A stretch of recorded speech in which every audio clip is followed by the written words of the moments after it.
Spring football started yesterday for the Texas Longhorns, and we've got all the info that you could possibly need. Yards shy of the record. Williams breaks a hole. Williams had a record book. Ricky Williams runs to the Hall of Fame. Touchback. Ricky Williams, touchdown. Young from the shotgun. Back to throw. Vince looks. Under pressure. He'll tuck it in and run. Vince to the 5. Young. Touchdown, Texas. Touchdown, Vince Young. He's done it again. Longhorn Nation, we're back. Welcome into the Texas Longhorns on SI podcast. I'm your host, Matt Galatson, and joining me today, as always, is my co-host, Zach Dimmitt. And Zach was live on scene at Texas Longhorns Spring Football Day 1. So we've got all the latest news and notes on injuries and players who were standing out and much, much more. So let's just get right into it, Zach. I think that the first thing that was a huge takeaway for me, just based on everything that I saw, is that KJ Lacey is a dude. This guy was, he was very accurate with the football. He ran things very, very well in the brief media portion that was visible to those in attendance. It's probably too early to say this, but maybe he has an inside track on the backup QB job. He looked like he had a pretty good connection with Cam Coleman and with the other receivers who were available, which we'll get into in a little while. And he carries himself very, very well. He's got a better arm than I think people give him credit for. He's accurate in all the things, and I thought that he really showed that on Monday. Yeah, I was impressed by KJ Lacey. I was impressed by him even last spring whenever the media was at some of those open practices and got to see him in person.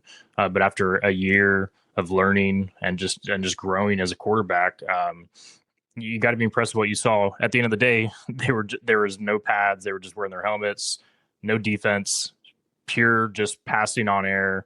But you can still get a good sense about what a guy is going to be able to grow into when you see that kind of stuff. And when you add in the fact that Sark has been praising KJ Lacey for being able to up his game in scrimmage sessions, I should say, it says a lot about how he is growing as a player and what the staff thinks about him. And MJ Morris was there as well. Diabell was there as well. Arch was off to the side cheering those guys on, and Arch eventually threw after the media left, so we didn't get a chance to see him as he recovers from foot surgery. But just comparing the way that KJ Lacey looked to MJ Morris, I do give the edge to KJ Lacey. MJ Morris missed a few deep throws that were decently off the mark. And so it doesn't mean he's not going to win the backup job or anything like that, but just off a pure instant reaction, day one takeaways sort of perspective, give the edge to KJ Lacey there.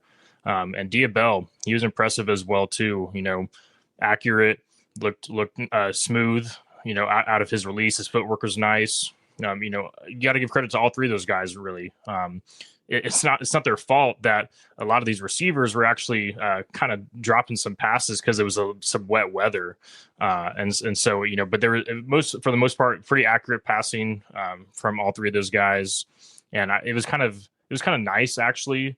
Of course, I hope Arch heals up quickly and he's back in the field, but it was refreshing to see those guys get extended reps instead of having Arch be thrown into the fold there. So, got to like what you see from KJ Lacey, but this is going to be a thing that we're going to follow until fall camp with who wins the backup quarterback job. So nothing is set in stone after literally one day of spring practice, but this is all we have to work with. So that's why we're talking about it. Yeah, and it's going to give these guys a really good opportunity to get those extended reps, like you mentioned, until Arch gets back. I mean, we all know it's Arch's show. There's no secret about it. And when that's the situation, it's really hard for these guys to get some meaningful reps and meaningful experience. But this is going to be a great opportunity for them. So I can't wait to see what they do with it, quite honestly. Another big takeaway that I know that you had that you told me about before the show, some of these freshmen are monsters. Anthony Smith, Derrek Cooper both looked like they are ready to go. Day Tyler one, Atkinson. get off the Tyler Atkinson. both ready to go day one, get off the bus first kind of guys. And that's great to see, because you probably need both of those guys to be major contributors next year. If things are going well for you, both of those guys are going to certainly going to be a part of it. Yeah, absolutely. I mean, you can talk about Jermaine Bishop, you can talk about Bell and what those guys mean to the future of the program. But in terms of contributing right away this upcoming season, I think far and away, Derrek Cooper and Tyler Atkinson are at the top of that list when it comes to day one freshmen that are going to be able to contribute. Whenever I first got to the field yesterday, and the running backs were kind of right there next to where all the media was at on the sidelines, I saw number 5, and I'm still trying to remember all these guys' numbers. And so I had to look down at my sheet, and I was like, Derrek Cooper is number 5. This guy is huge. He is a monster. I feel bad for all the high schoolers that had to try to tackle him in practice and then go back to algebra 2 just a couple months ago in high school, because he is an absolute animal. I personally did not know he was as big as he is. I mean, 6'1", 210, and he's only going to get bigger. So yeah, it was pretty impressive how physically mature he already is, because some of these guys, it takes them a little bit of time to get to that point. Like someone like Quintravion Wisner wasn't the biggest guy when he was on campus, and he definitely grew into his own. And Derrek Cooper is already a man at this point. So same with Tyler Atkinson. Some of these pictures of Tyler Atkinson at practice yesterday were going viral on social media, because he looks like he could be an NFL draft pick right now, just physically. It's pretty amazing what he's looking like already. And so just imagine what he's going to be able to grow into 2 years down the line, and then eventually once he heads to the NFL. So Jermaine Bishop, Bell both look good as well. I think Jamarion Carlton, I didn't get a chance to see the edge rushers as much as I did some of the other guys, but Jamarion Carlton, I think, is an absolute freak as well physically. You talk about a guy that's 6'5", 279 on the initial spring roster. That is a huge guy for edge rusher. So I'm pretty high on him. But overall, there's still a lot that we haven't seen, and there's going to be a practice tomorrow. Hopefully weather holds up and we're able to see these guys tomorrow at practice. But I was pretty impressed with this freshman just from a physical standpoint. Yeah, you want to talk about Tyler Atkinson real quick? Check this dude out. He is a monster. Everybody's like, oh, maybe he's a little bit undersized for a linebacker. No, this dude is a monster. He's going to be ready to go. And then you take a look at Derrek Cooper as well. By the way, thank you to Evan Veith for that picture. He put that one up on social media, so credit to him. Former Texas Longhorns on SI intern, by the way, now at Inside Texas doing big things. And then Derrek Cooper. Yep. Derrek Cooper. There he is. Texas fans are wondering, were they going to have a hammer at the running back position? I think you have your answer right there. 6'1", 210 pounds. I think you got a pretty dang good shot with that guy and that body type to have a hammer there. So that's great to see. I love it when you get like Justus Terry last year was another guy that when he got to practice, everybody was like, holy shit, like this guy's huge. And these guys are kind of getting that that recognition this year, and you love to see that. Let's talk about the thing that I think, a lot of people are wondering about, and that's Cam Coleman, Zach. I got my wish. Texas social media put out a slow-mo video of Cam Coleman making a nice turnaround catch that was a little bit underthrown, and it was everything that I had hoped for. He looked like the dude that we are expecting to see. From everything I've heard, he was silky smooth. His hands were there. He was running really crisp, great routes. And, for all intents and purposes, he was even on his first day with the program, really, like his first day in a practice with the program, he was already kind of hitting the ground running and looking like he was a certified number one dude. Yeah, it's pretty hard to think that someone like Cam Coleman and a player like him that garners the amount of hype that he has, having the ability to even exceed that hype. And it kind of looks like he could potentially do that, which is pretty crazy to think. Just, aside from what we saw on the field, which I'll talk about in a second, just what Sark said about him afterwards, saying that when your best players are your best practice players, it sends an entire message to the team about what the standard is. And so Cam Coleman, he could be a typical receiver that is, give me the ball, and sort of that diva mentality that some of these receivers have been have had over the years. And it seems like he is exactly the opposite of that. And that's going to bode really, really well for this team and what the culture of this team needs to be, because he is, based on what Stark has said, he is one of the team's hardest workers, which he doesn't have to be that. No one's going to be mad if he's, not a top 10 hardest worker, or however you want to rank that. But he seems like he is right up there, and that's exactly what you want. But then aside from that, what he was showing on the field is what we all kind of expected. Like I mentioned, there was a few dropped passes during some of these passing drills. It was wet weather. I like to see a lot of these Texas fans go out there and catch every single pass with some of the moisture that was out there. It's just going to be tough, especially with the bullets that these quarterbacks are throwing at you. But that was not the case with Cam Coleman. He caught everything in sight. No sort of, and listen, I didn't see every single pass from him, but every single one I did see, it was no sort of double catching. It was hands on the ball, no relying on his chest. It was hands all the way. And it was strong hands at that. And so that combined with the route running, it was exactly what you'd expect. Of course, he's not going against any defense. He's just going against air. But he looked as smooth as you would have expected. And so Ryan Wingo and Emmett Mosley aren't there right now. They're still recovering from surgery. So he is far and away the best receiver out there for Texas. And he certainly looked like that just from an eye test standpoint. So it was pretty impressive. A lot of cameras were on Cam Coleman yesterday, and rightfully so. And that'll continue to be the case as spring ball goes on. Yeah, absolutely. And another interesting point here that you made to me before the show, Zach.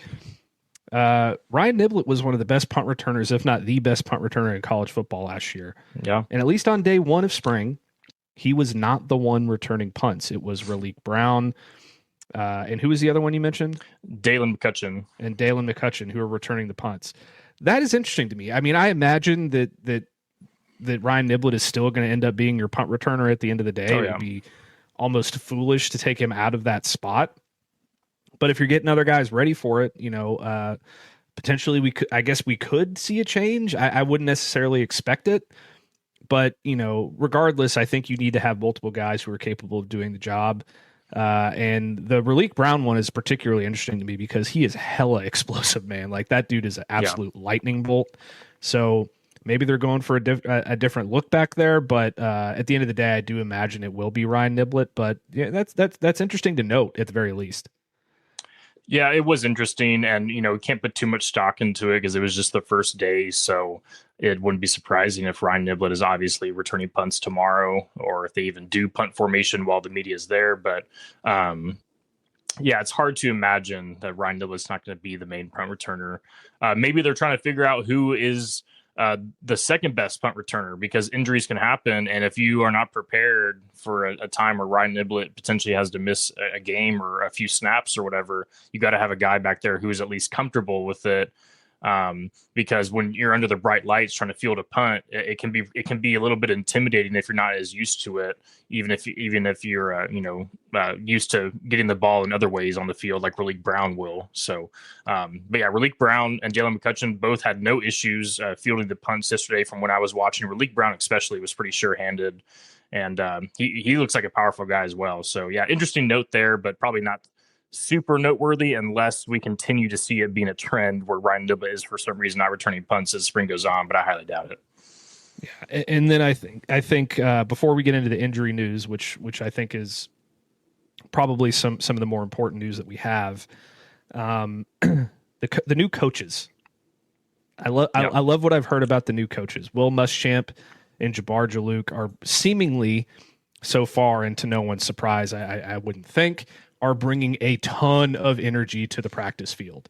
I know that I saw Will Muschamp on Twitter I didn't see this in person, obviously, but I saw Will Muschamp on Twitter getting after his guys, saying, "You can't play for me if you can't do that," and things like that. And I love that kind of stuff. He's really going to get into those guys and motivate them. And then Jabbar Jaluk on the other side, he's known for his fiery attitude with his running backs and getting the most out of those guys and bringing the energy. So it's good to see that, new injection of energy into the coaching staff, because I think that they needed it. Absolutely. And Jabbar Jaluk is going to be sort of, second in command, I guess, to Steve Sarkisian. And so he needs to be hands-on all around, because he was kind of coaching up the special teams a little bit with Jeff Banks, and Jeff Banks in typical fashion was throwing a lot of obscenities at the players that I can't exactly repeat on here. So he's very heated in practice, that's for sure. And Jabbar Jaluk was right there with him, coaching the special teams a little bit. So you like to see that. And then Will Muschamp, a very, very vocal guy. We all expected that. We all know that from what we're getting out of him. Refreshing to see him on the field again with the team. But, interesting to see what Jabbar Jaluk had to offer. And I liked what I saw from him early on, just from a vocal standpoint. But yeah, a few new faces on the coaching staff, if some familiar faces as well. And I think as spring goes on, we're going to see even more of those guys. And eventually when we talk to the players, hear what they think about those guys as well. So exciting stuff ahead for sure. Yeah. And I want everybody to remember what Will Muschamp is all about. That obviously there's those videos of him that have gone viral in the past, with Texas and with others. He just brings that real fiery mentality, and the thing that Texas really desperately needed to get into their locker room and on the field. And I wish that I had it on me. I can't find the video. I used to have it downloaded, but the one, slamming the chalkboard, do your job, like that kind of a thing. Like that's going to get these guys going. And I'm really excited to see that kind of stuff come into fruition. And also the video of him with Nick Saban, where they're both just screaming at people at LSU on the field. Yeah. That's where he gets it from. He went to the Nick Saban school of getting into guys and lighting into guys. So you can't really hate that. All right, Zach, injury news. We know that Justus Terry now is going to miss all of spring football. We know Anthony Smith is going to miss, I believe, all of spring football as well. Ryan Wingo and Emmett Mosley were not available on Monday. Sark did speak to that, and Arch Manning also did not participate in throwing while the media was present, but he did throw a little bit after the media left. That's some pretty big news, especially when you consider Anthony Smith and Justus Terry, both of whom are expected to be pretty big parts of this defense in 2026. Yeah, the Justus Terry one was a little bit, I guess, more surprising for some people.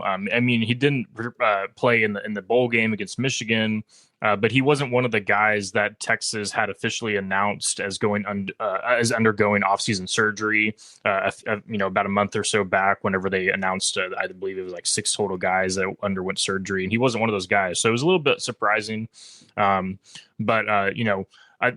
I think it's best to be cautious with him if you're Texas, and make sure that he's ready for the fall, and then of course for the season. So a little bit disappointing that you don't get to see him in spring. But Anthony Smith, he had undergone, I believe, the shoulder surgery, and so he'll be out as well. But gives a chance for guys like Tyler Atkinson, like we talked about, even Marcus Boswell, Rasheem Biles, Justin Cryer, all these new linebackers, tons of new linebackers in that room. And Anthony Smith is one of the lone returners.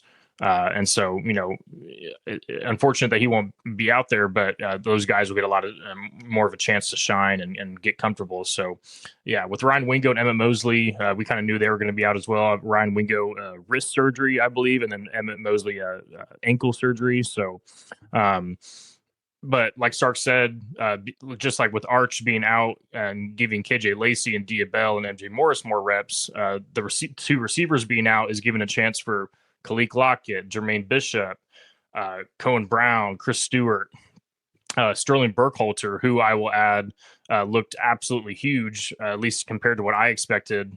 He looked like a big man out there as well, and has some impressive physical stature. So those guys are all going to get a lot of extra reps this spring. But of course, when Ryan Wingo and Mosley get back, that's definitely ideal if you're Texas, because that's arguably going to be one of the best receiving cores in the SEC next season when you have those three guys at the top. So fortunately, nothing too serious. You don't see anything as of now where guys are getting injured and they're going to be rolled out for the whole season or anything like that, which unfortunately we have seen in years past during some of these spring practices or even some of the fall practices. And so none of that so far, which is great. But yeah, definitely notable, some of these absences for sure. Yeah, definitely notable. And some of them we expected, others like Justus Terry, we did not. So it's good to know kind of what they're working with right now. And I agree, some of these things have a silver lining. Khalik Lockett and Daylen McCutcheon getting a ton of reps, and Jermaine Bishop, all of these young guys getting a ton of reps in spring while the older guys are out is going to be huge, because they're going to play a lot next year, especially Khalik Lockett and Daylen McCutcheon. They're going to be very, very involved in what's going on next season. So the more reps they get in spring, the better prepared they'll be for that, and the better prepared the Longhorns offense overall will be once they hit the field for the season opener against Texas State. Let's take a quick break, Zach, and when we come back, we're going to talk about Texas basketball and if they're in danger now. So stick with us after this break. We'll be right back. This episode of the Texas Longhorns on SI podcast is brought to you by Custom Built Trailers of Mississippi. Custom Built Trailers is the largest in-stock trailer dealer in Mississippi with a variety of options to choose from flatbed goosenecks to bumper pull equipment trailers and car haulers to enclosed trailers and basic utility trailers. We do a little bit of everything. And if we don't have exactly what you're looking for in stock, we can typically have your custom-built trailer built in 7 to 10 working days. 0% financing options are available, and we also deliver out of state. So give Custom Built Trailers of Mississippi a call at 601-722-9581 today and let us take care of your hauling needs. Custom Built Trailers of Mississippi. If we don't have it, we'll be glad to build it.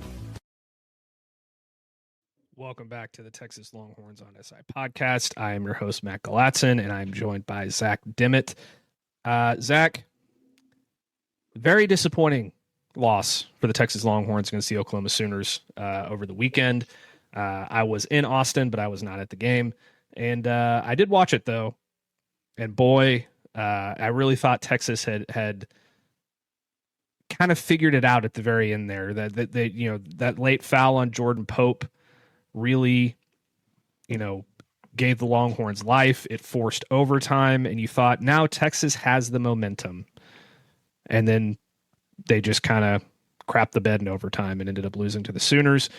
And now it brings into question legitimately whether or not Texas is a first four team, or depending on how they do in the SEC tournament, if they're going to miss the thing entirely. I don't think that's going to happen.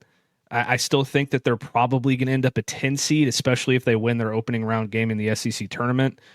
But it calls into question a little bit, because now you're in danger. You did not need to lose that Oklahoma game. It could only hurt you. And now it's hurt you, and it's a little bit concerning. Yeah, it's definitely a little bit concerning, especially because it came at home. If you're suffering a home loss to a team that's worse than you in the net and just worse than you overall with record wise, that's going to hurt you a little bit. But to Oklahoma's credit, they've been one of the hottest teams in the SEC, if not the country, over the past couple of weeks. I believe that was like their fourth straight win. And so, got to give credit where it's due. Texas was very, very fortunate, though, that multiple other bubble teams lost on Saturday. Other teams that were on the bubble, in my opinion, that were below Texas, Indiana, New Mexico, California, SMU, Cincinnati, Auburn, Oklahoma State, and Virginia Tech all lost. So those teams had a chance to maybe jump Texas, but they didn't. And so, the loss was what it was, but with everything that was outside of that, it doesn't hurt as much as it could have. Because if Texas lost the game, let's say 5 of those bubble teams win, then you have a legitimate argument to be moving past Texas when it comes to some of these bracketologists. So I do think that Texas is still going to be in the tournament, even if that means being in the first 4. Even if they lose to Ole Miss, I do think that they'll probably just be a first 4 team, which is really, really disappointing, considering that they've been projected for weeks now to be well above that line. A lot of these teams would do anything to get into the first 4, and that's how their season has gone. But Texas has not been one of those teams where they are just hoping for a spot in the first 4. The expectation has been around a 10 seed or even a 9 seed. I do think that a 10 seed will actually be pretty beneficial to Texas when it comes to having any sort of chance at going on a run. We've talked about endlessly that you don't want to be in an 8-9 game. Even an 11 seed that avoids the first 4 is not bad either if you're facing a 6 seed. But the 10 seed is a perfect spot if you want to potentially go on a run as a bit of an underdog. And so we'll wait and see what happens. Texas plays Ole Miss tomorrow night in the SEC tournament against Chris Beard, of course. Chris Beard had said last month whenever Texas beat Ole Miss in Austin that if the basketball gods somehow make us rematch in Nashville, then we'll use some of that motivation from this loss against them. And what do you know? They're facing off in Nashville. And so another chance to beat former head coach Chris Beard. I know Texas fans would love to see that. And Ole Miss has struggled this season, and so it should be a win. But with the way this team has played, with the way the Longhorns have played recently, it's not a guarantee. They've lost 4 or 5. And so you need to get this win to feel comfortable about Selection Sunday, and then hopefully get a win after that. They would face Georgia if they do win. So we'll wait and see what happens. Yeah, and that brings me to my final question to you, Zach, as we get closer to March Madness. Is this team capable of making a run? I'm not talking about a run in a national title, because that's not going to happen. There's too many good teams out there, especially for a team as flawed as Texas. But as they currently sit, slotted in as a 10 seed in the region that they're currently slotted in, which, I mean, this is pretty close to being as close as it's going to get, if you know what I mean. So if this team gets hot offensively, I mean, they are a very good offensive team, and they figure out a way to play some defense. Could this be a team that given the right draw, can make a Sweet 16 run? Because I think it's possible. Yeah, I think it all depends on the seeding and the draw and the region. All that sort of stuff has to go into play there. Of course, that's with any team. But yeah, I think with Texas, a Sweet 16 is probably the ceiling. Just because, okay, let's say you beat a 10 seed, and then you're going to need at least one upset, and then you probably are going to drop out of the drop out in the Sweet 16, because when you have a top 10 offense, which Texas has had over these past couple weeks, you have a chance to have some higher ceiling performances. Of course, if you look at the statistics going back maybe like 20 years. Every single national champion has had, I think, like a top 25 defense and offense, according to KenPom or something around there. So obviously Texas, which has like a 180 in the 170s on defense on KenPom, they don't qualify for that, but the offense is there. So there is a recipe for a potential mini run in the Sweet 16, which that would be a major success for Sean Miller if that's how the season ends. Absolutely. I do think that in a way Sean Miller won't admit it, but he's ready to maybe move on with this season and then completely start building a program that is all about what he believes in next season. I think, the players this year have fought really hard, and they've turned this thing around after it looked like Texas was dead in the water early in SEC play. So I know he gives them a lot of credit, but at the same time, there's just been so many frustrations, despite some of the highs. And I think that once he gets past this season, it'll really start to look a lot more consistent. But at the end of the day, we're still in this year.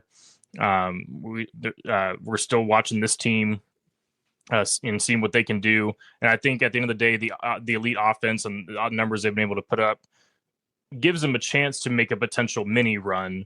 But all it takes is one solid game on defense for an upset to happen, and just have the offense do what it does. But we just gotta wait and see what happens, because at the same time, if you have the same sort of defensive woes in the round of 64, there's going to be no chance of moving on at all, because even if you face a 7 seed that's not as good, your defense isn't going to be able to help you, and we've seen that happen with Texas a lot this season. So I think a run can happen, but we got to wait and see how the defense performs. Yeah, and it'll also largely depend on whether or not Jordan Pope shows up, and if Daylen Swain can continue or really kind of turn it around, because it seems like he's been kind of quiet for the most part over the last couple of games, given what he'd done the rest of the season. All these guys need to show up offensively, and they need to find a way to play good defense down the stretch, just like Zach said. And if they do that, maybe they do have a chance to make a mini run, but we'll have to see. Until then, thank you so much for tuning in to this edition of the Texas Longhorns on SI podcast. Please make sure to like, subscribe, and rate our podcast, and comment down below on YouTube to let us know your thoughts. It really helps us out in the YouTube algorithm. But most importantly, be sure to tell somebody you love them, and we'll catch you in the next